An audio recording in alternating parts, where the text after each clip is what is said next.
এখানে যে অসংসদীয় ভাষা ব্যবহার করা হয়েছে এটা এক্সপান্ড করা হোক। 2 নম্বর, একজন সংসদ সদস্য সংসদের ভিতরে দাঁড়িয়ে যে হুমকির ভাষায় কথা বললেন, আমরা এতে আঘাত পেয়েছি এবং আমরা আমাদের ক্ষোভ প্রকাশ করছি। জনগণ বসে থাকবে না তার মানে কি? তিনি কি উস্কাই দিচ্ছেন জনগণকে?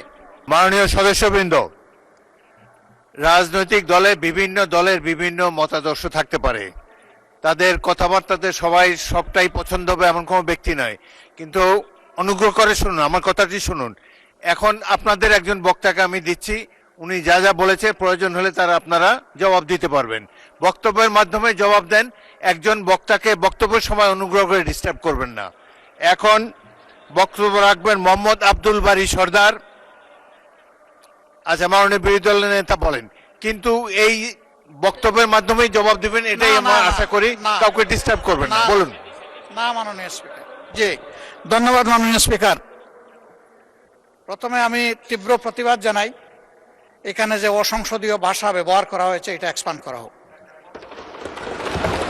2 নম্বর, একজন সংসদ সদস্য সংসদের ভিতরে দাঁড়িয়ে যে হুমকির ভাষায় কথা বললেন, আমরা এতে আঘাত পেয়েছি এবং আমরা আমাদের ক্ষোভ প্রকাশ করছি। জনগণ বসে থাকবে না তার মানে কি? তিনি কি উস্কাই দিচ্ছেন জনগণকে বিশৃঙ্খলার দিকে? এগুলা সংসদীয় আচরণ না মাননীয় স্পিকার। আমরা পরীক্ষা করে দেখব, যদি কোনো অসংসদীয় কোনো ভাষা থাকে সেটা আমরা এক্সপাঞ্জ করব যদি থাকে। আর দ্বিতীয়ত,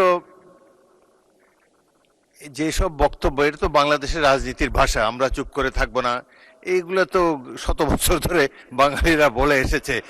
এগুলা আপনারা বক্তৃতা যখন দেবেন আপনারা এর জবাব দেবেন, কিন্তু বক্তব্য রাখার সময় অনুগ্রহ করে ডিস্টার্ব করবেন না।